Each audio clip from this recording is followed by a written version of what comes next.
Good morning दोस्तों। आज nationalism in Europe का पार्ट 4 लेके आया हूँ। इस वीडियो में हम जो टॉपिक पढ़ने वाले हैं वो टॉपिक का नाम है द एज ऑफ रिवॉल्यूशन। ये प्यारे से वीडियो में हम क्या पढ़ने वाले हैं वो सुनिए। इस प्यारे से वीडियो में हम ये पढ़ेंगे कि रिवॉल्यूशन किस तरीके से स्टार्ट हुआ, उस रिवॉल्यूशन में कौन कौन से लोग थे, और रिवॉल्यूशन किस तरीके से आगे बढ़ा, और उस रिवॉल्यूशन में आखिर क्या क्या हुआ। तो इन सारी चीज़ों को हम इस टॉपिक में पढ़ने वाले हैं। और ये जो रिवॉल्यूशन का जो फेज था वो 1830 से लेके 1848 तक का फेज था। तो आइए दोस्तों हम इस प्यारे से वीडियो को स्टार्ट करते हैं और इस पूरे अच्छे से समझते हैं इस टॉपिक में आखिर इस चीज़ में हुआ क्या था, इस फेज में आखिर एक्चुअल में हुआ क्या था। तो जैसे जैसे दोस्तों कंजर्वेटिव यानी जो पुरानी सोच के लोग थे उनका पावर बढ़ रहा था, तो उसके साथ साथ जो लोग लिबरलिज्म और नेशनलिज्म के आइडिया को फॉलो कर रहे थे वो लोग भी कहीं ना कहीं इस तरीके के चीज़ों को यानी नेशनलिज्म को और लिबरलिज्म के आइडिया को आगे ले जाना चाहते थे और रिवॉल्यूशन का हेल्प लेना वो लोग भी स्टार्ट किए।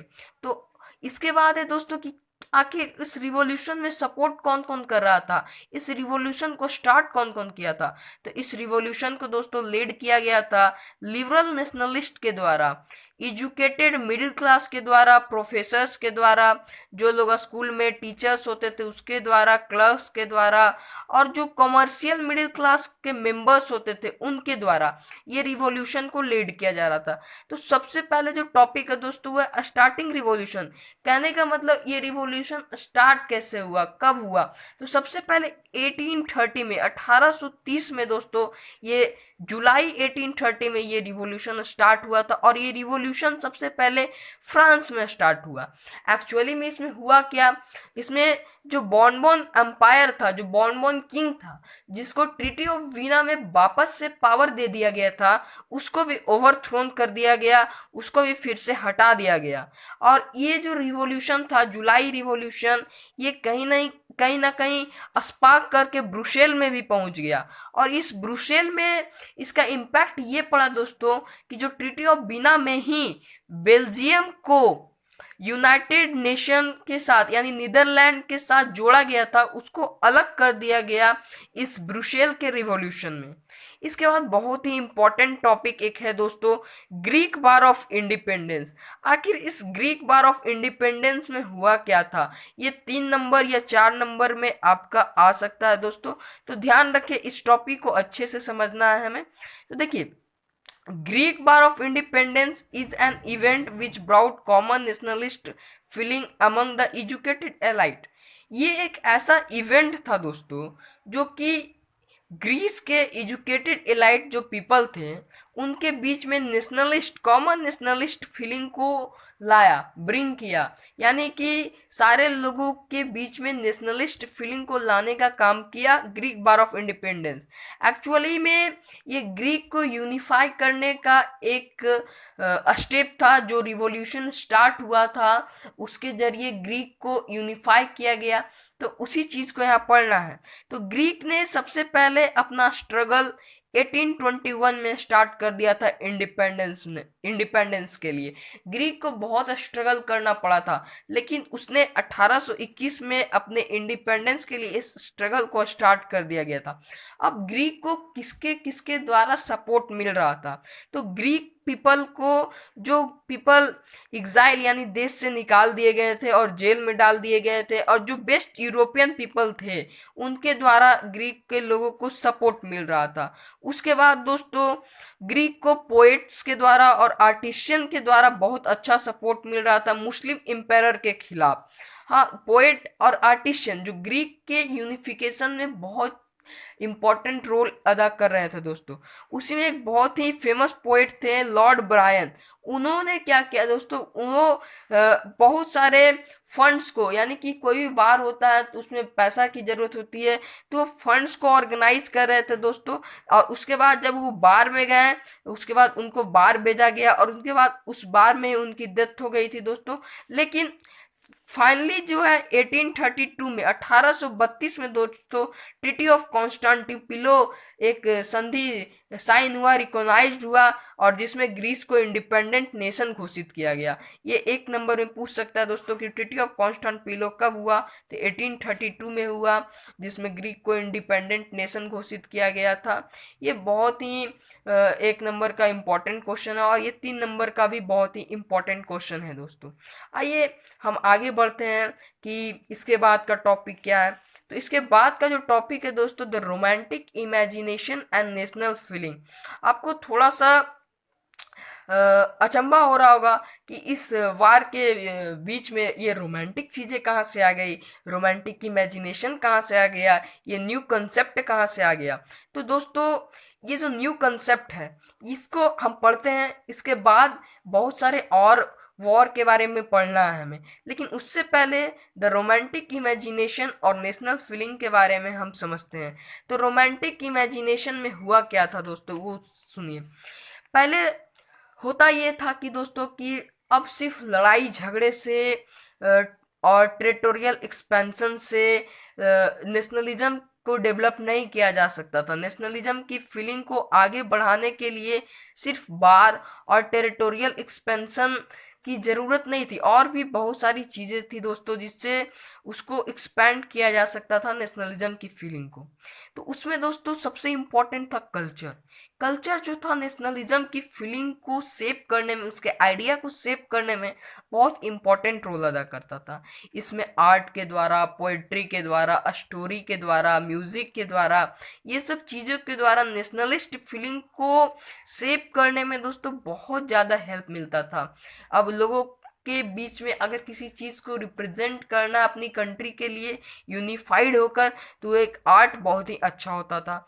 ये रोमांटिसिज्म है क्या दोस्तों, तो रोमांटिसिज्म एक ऐसा मूवमेंट था जो कल्चरल मूवमेंट था, और इस मूवमेंट के द्वारा लोगों के बीच में नेशनलिस्ट सेंटिमेंट्स की आइडिया को डेवलप किया गया, यानी कि एकजुटता की भावना को डेवलप किया गया। तो इसमें कोई बार नहीं, कोई टेरिटोरियल एक्सपेंशन का हेल्प नहीं लिया गया, इसमें सिर्फ कल्चर का हेल्प लिया गया दोस्तों। और कल्चर में भी आपके आर्ट, पोएट्री, स्टोरी। अब जो रोमांटिक आर्टिस्ट थे, यानी कि जो रोमांटिसिज्म को मानने वाले लोग थे, जो रोमांटिक आर्टिस्ट थे, उन लोगों ने क्या किया, उन लोगों ने रीजन और साइंस के ग्लोरिफिकेशन को क्रिटिसाइज किया।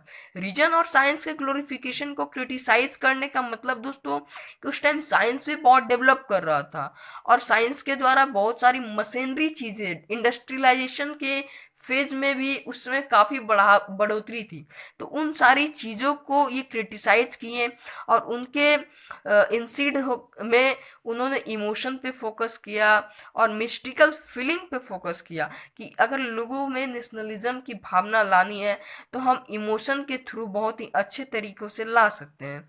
और जो बहुत सारी चीज़ें थी, फोक सॉन्ग, फोक पोइट्री, फोक डांस, ये सब नेशनलिस्ट फीलिंग को एब्रोड करने में बहुत ज़्यादा हेल्प की, जिससे कि नेशनलिज्म की फीलिंग को आगे ले जाने में बहुत ज़्यादा हेल्प मिला।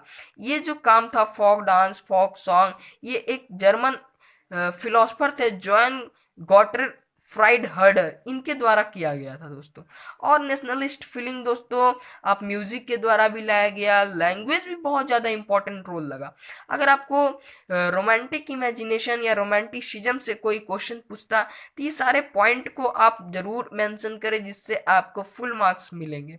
तो हमने पढ़ा इसमें कि किस तरीके से सिर्फ वार के द्वारा और टेरिटोरियल एक्सपेंशन के द्वारा नेशनलिज्म फीलिंग को आगे नहीं बढ़ाया जा सकता है। कल्चर भी बहुत हेल्प किया, फिर आर्ट, पोएट्री, स्टोरी, म्यूज़िक, इसका भी बहुत हेल्प रहा।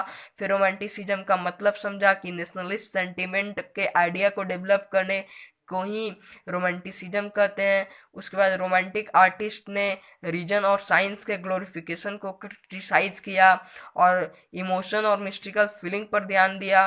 फिर फोक सॉन्ग, फोक पोइट्री, फोक डांस का भी बहुत ही ज़्यादा हेल्प रहा नेशनलिज्म की फीलिंग को आगे बढ़ाने में, और लैंग्वेज और म्यूजिक का भी बहुत ही बड़ा योगदान रहा।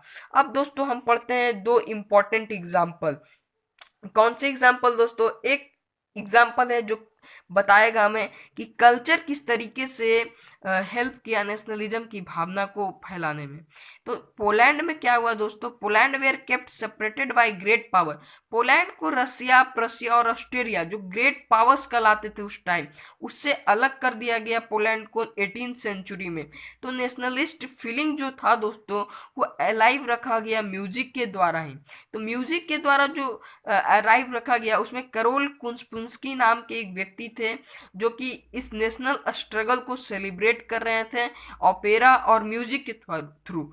तो ये क्या था, ओपेरा और म्यूजिक के थ्रू नेशनल स्ट्रगल को सेलिब्रेट करने का क्या मतलब था। इस सेलिब्रेट करने का मतलब था कि अपने नेशनलिज्म की भावना को लोगों के बीच में ओपेरा और म्यूजिक के थ्रू रख रहे थे।